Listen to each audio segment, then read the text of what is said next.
มากินข้าวฉันหิวข้าวหนึ่งแล้วบอกเขานะบนหนึ่งตีอุตส่าห์มากินข้าวได้ดีนะบดีนะจะกินนางแล้วกับมือตะกี้ชิมนางก็ติดตึ้งแฮถึงแฮใส่ติดอิ่มแล้วกับมือถึงแฮน้องนี่ก็ว่าสิลูกไปห้าตั้งอย่างในคันเนาข้าวมึงบ่แห้งบ่โย่น่ะมึงก็ได้ก็บ้านมึงฝนตกอยู่โตกับมันกันมือจะมือแล้ววันนี้มันก็ห้อนจะเผาแห้งได้อุตส่าห์มากินข้าวเซตบอกมันไงมันว่าให้เอซีเซตให้เจ้าเซตไปสั่งมันบริงินเอาเส้นมี่น้ำเส้นมี่เขานะต้มยำเหรอเส้นหมี่ต้มยำอามาลาเต้นเล็กเส้นเล็กเหรอต้มยำใส่แล้วผมมีน้ำตกหรอน้ำตกระบบมีถามเลยมีแต่น้ำใสกับน้ำใสกับต้มยำวันนี้จะมากินข้าวบ้านเจสีมีอะไรกินคะฉันมากินก๋วยเตี๋ยวจะเป็นสุภาพกันดุหาหน่อไม้เนาะแข็งมันแห้งโอ้ยเหี่ยวอันนี้หน่อไม้เหี่ยวที่กูเจ้าเป็นเบื่อเด้อเห็นตีฉันเบื่อพุกไอ้ตอนนั้นจนจะหามเขาโรงพยาบาลมึงสั่งยังเฮ้ย300,000แปลว่าจะตกใจ3 ล้านกล่องในอีก2 ล้านยังในกล่องนะก็แพงแต่ต่อไปอ่ะเอายังก่อนไปแต่งเฮือนน้องต้องแต่งของเราต้องแต่งเราแต่งที่เอในสวนนะสมาเอสวนนะเอาต้มยำเส้นเล็กค่อยอัดก็ค่อยเส้นหมี่ต้มยำเส้นหมี่ต้มยำหมี่ขาวได้หมี่ขาวได้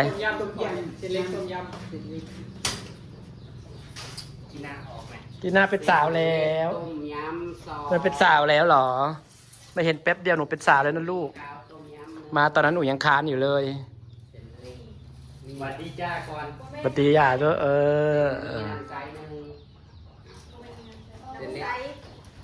เพื่อมันมีเศษอันเดียวแล้ววะกับเส้นเผลออะไรเส้นเล็กกันเลยเดียวกันนั่นแหละเส้นเผลอกับเส้นเล็กนะคนไทยเส้นเล็กลาวเส้นเผลอ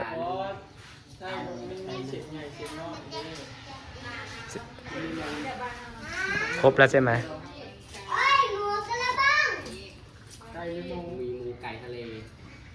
มีหมูไก่ทะเลฉันเอาทะเล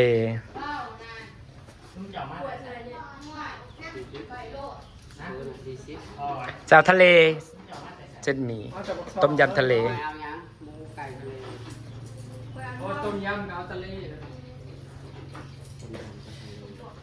เศร้าจบเจือนเอาคาบ้างนะ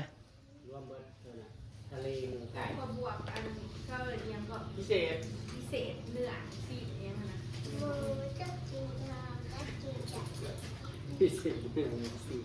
มันมีหมูไก่ทะเลทดสั่งพิเศษเอา3 อย่างเลยพ่อประสั่งพิเศษหมูเนื้อไก่ต้มยำกับทะเลนั่นแหละทะเลอะไรมันทะเลเป็น3นะตัวมีแต่เส้นมี่อะไรบอกคือหมูเส้นยำ3อันนะใส่ทะเลแล้วก็ตัวน้ำใส่นะใส่ไก่ทะเลสั่งทะเลใส่ไก่สั่งก๋วยเตี๋ยวก็จนงงมันหลายอย่างพูดทะเลกับใส่ไก่จะบอกพิเศษมันคนยังขอดหัวขอดนะถ้วยตัวอันทะเลใส่ไก่อันน้ำใสธรรมดานั่นพิเศษคือสีหิวข้าวแห้งเนาะคือว่ากินแล้วก็ขึ้นปักซองค่อยนะคนกินสวยธรรมดายังไงกินทะเลใส่ไก่เบิ่งมันเนี่ยเบิ่งกระโต้เนี่ยทุกยี่สิบมีไหนจักโลลอยเลยเนี่ยอ้วน50 กว่าแล้วบ้าน้ำ14เขาก็มีแล้วระวัง60นะเลี้ยงหนามุ่นลูกขวด14ยังขอดแก้วไปเป็น14แก้วบ่กินต่ำช้อนมากินต่ำนี่มาของท่านเนาะต่ำตี2 โลปลาแนวแซ่บใช่ปะน้ำลายแตกว่าเรื่องตับสิมาดำนาไม่ได้ดำนาซ้ำเราสิดำรอบแล้วไปปักซอกนี่ค่ำกึก นะคะเบิ้งบัดเที่ยวนี่ค่ะย่างน้ำค่ะ เนาะตัวนู้นสินค้าอีเด้เนาะ เอาดูไหม มาก๋วยเตี๋ยวมาแล้วจ้า มาแล้วจ้ามาแล้วจ้ามาก๋วยเตี๋ยวมาแล้วน่าเห็นก๋วยเตี๋ยวแล้วลูก นะเอาถึงทำไมลูกขึ้นแล้วนะ พักแจ้งจะไปหลักมาอีกนะคะ หลักไปเลยลาบเลยว่าหลักมาในอันนี้เส้นเล็ก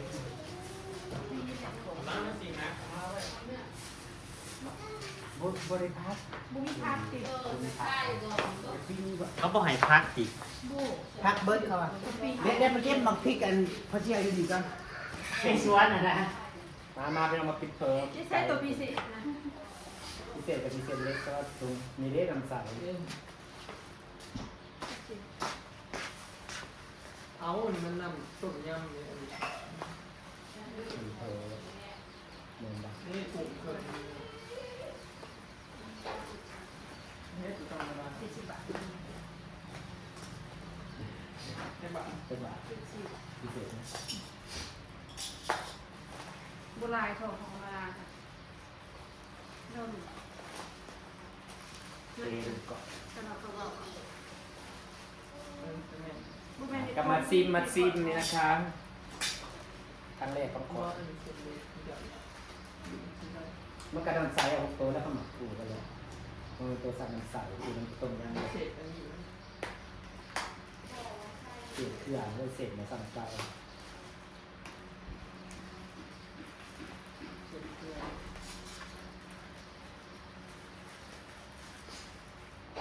ปี เราชอบกินผักกับกะปิแต่เขาไม่มีมาให้นะคะมีหรือเปล่า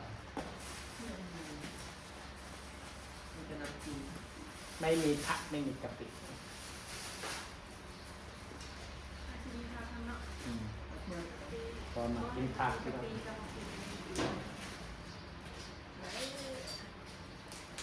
เก่าแล้วก็ปังเป็นคนที่มาถึงเสร็จนี่เลยมากเขาก็มากผมถึงได้เกือบหมื่นเลยว่ะ ฉันไม่กินเส้นไม่กินเส้นไม่กินเส้น มันเคยกินยำเคยกินยำ มันจะเป็นเปรี้ยวแต่ว่า ชีสเนาะสวยแน่เลย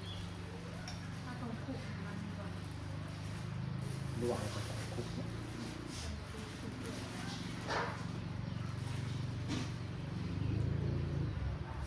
ขอตีนิดหนึ่งนะเสร็จแล้ว เส้นเปื่อยโพด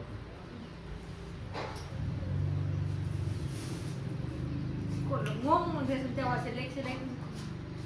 เล็กก็คือเส้นเพิ่มนั่นแหละ ว่า เส้นเล็กก็คือเส้นเพิ่ม แค่นั้นแหละ เส้นใหญ่คือเส้นใหญ่เส้นเล็กมาทำกันเส้นเพิ่ม เส้นเนาะมันเส้นเดียว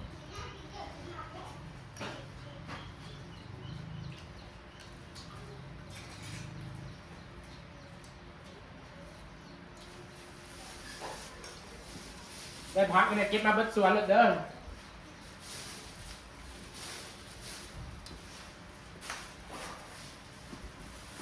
ทานกระบวกภาคหลายนะ แม่ แต่ ก็ไม่แซ่บหัวพอแต่ไม่ทำตรงนี้ ซิมก่อนสู่หันปลาบัวได้บอม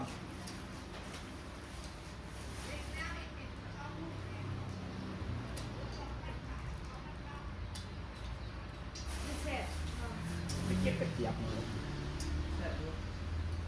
แซ่บอยู่ พอดีแซ่บนัวเนาะอร่อย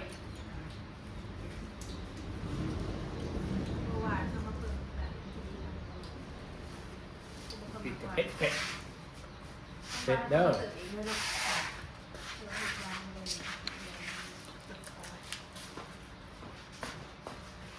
มาเราพี่ เอา เขาไป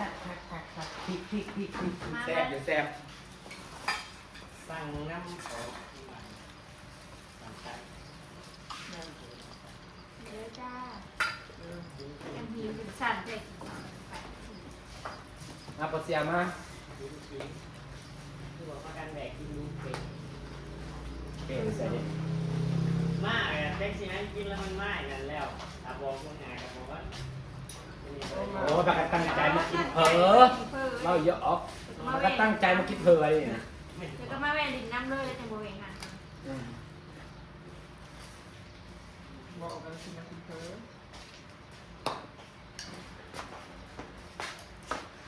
ไปกินบุฟเฟ่ต์นอนจะมือกันแบบ เสียบ รอบก่อนมันจะชวนเราไปกินถ่ายได้ไหม กินตัวแบบถือเอานะบุ พากันไปหานเปิดใหม่อะ ก่อนยังมีเงินยังไป หานยังนะที่เขาเปิดใหม่อะไปนะไปกินหานเป็น ดูสาย ที่ที่เขากลับมาเปิดใหม่หนนะยัง ทานบุมีกุ้งมียังก็ได้นะทาน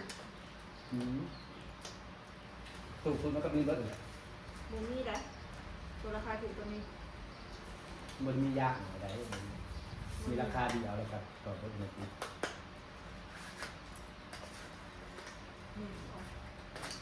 กินกระทะธรรมดาอ่ะ ถูกก็เลย หักก็อันนี้ติด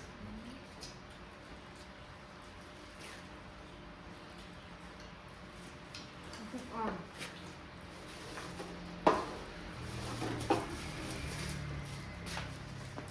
ส่วนเท่าไหร่เรื่องขายไปกินบุฟเฟ่ต์ จะมาหมึกก่อนจะมา เนี่ยไป ส่วน กิน ปลา บ้านน้ำบัวนะ ถ้าอยากไป ไม่เดียวนึง น้ำรวนเป็นชุดแต่ไปกินลูกเทอยากเลือกกินเองนะเนี่ย งาน ไปหลายๆคนทำเนาะไปป่ะ จังกุ้ง ฉันมากินลูกเทฉันมากินพวก จังลาเขามักใส่ช็อตของ ทุกความพอถึงพอคนอื่นอื่นเลยการเลือกของเขา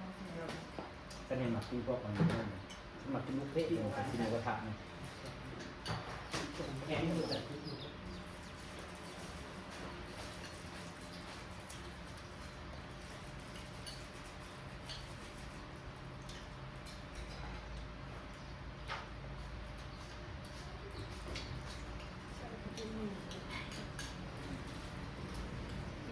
แซ่เราคือเส้นน้ำเห็นกระบุกจะรอ เนี่ยเราเป็นหมักหมูครับ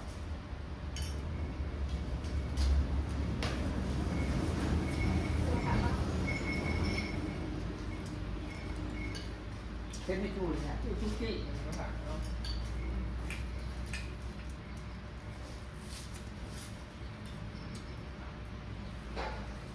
กระหน่ำคาลุน แสบเยอะ กินกันเขาบ่ใส่ เป็นจะโตนะ กระบอกทุกน้ำมัน อันนี้เขาลวกแล้วเขาต้องมาชุบๆใส่ปีนะครับ ส่วนใส่น้ำมัน อัน ตัวนี้ กระเทียมเกี่ยว แม่ง มันจะลื่น ถ้าลวกให้ลงปรุงเลยมันนี่เป็นก้อน ใส่กุ้งนะกุ้งจะตัว2ตัว3 กุ้งจง ใส่ถุงจิตเนาะจะห้องที่สุด ย่างเลย ทำอะไรเป็นกลางเดี๋ยวเขาใส่ถุงย เอาไหนตัวใหญ่นั่นเนาะ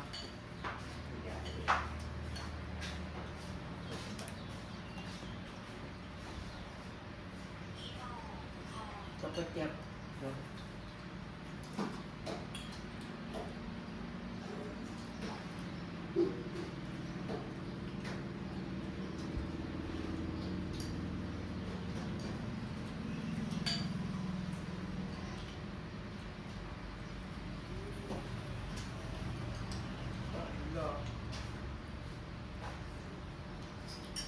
แต่กับก๋วยเตี๋ยวน้ำพริกอ่อน ำจิตเป็นงานที่ก่อนเลย แต่กับพริกอ่อน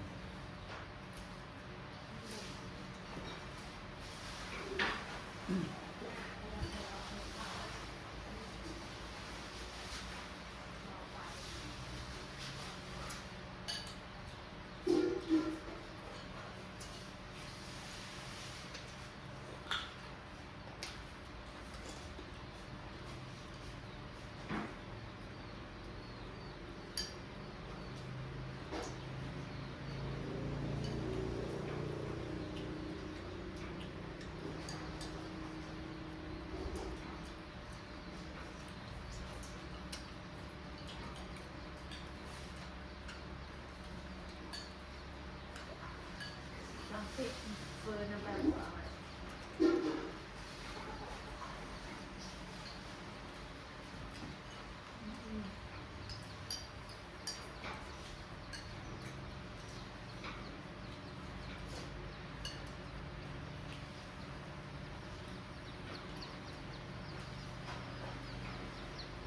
สิ่งที่เราจำไว้เราเอามาต่อสองตรง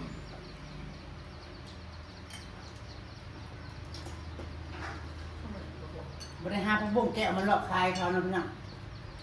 ยอดทอดเงี้ย เอาบุ้งแก้วมาเอาก๋วยเตี๋ยวอยู่แล้ว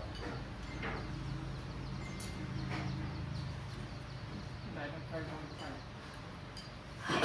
ชอบชิม โฆษณาเข้าในบ้านนะหนูก็ส่งขายส่งของบางสิ่งบางอย่าง บุ้งแก้วใส่ก๋วยเตี๋ยวไปตัดดินได้ เนาะ อืม บวกเปลือกผมจังละ มือหนุกกับบุ้งอันนี้ บุเฟืองมันเป็นไงเขาก็ซอยเป็นชิ้นชิ้น ขโมยเสด็จตะโกเนาะ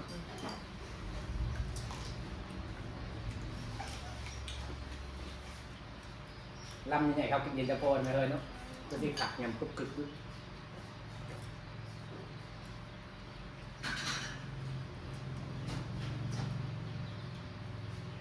เจ้าบ้านเรามีบริการเย็นตะโกเลยเพิ่มเองละ เบิ่งมันเสียไปหมดแล้ว เป็นอิ่มแล้วไหมน้องไปหอบที่มากินก๋วยเตี๋ยวบานเจสีจ้า ไปกินชาวงาน สิได้ฝากเนี่ยกลับไปซ้ำนี่แหละจ้าพี่น้องโอ้ยเผ็ดเด้แซ่บอยู่พอกินเนาะแซ่บอยู่โอเคครับพี่น้องครับสวัสดีจ้าแซ่บอยู่เด้เขาเห็ดแซ่บอยู่พอกิน ไ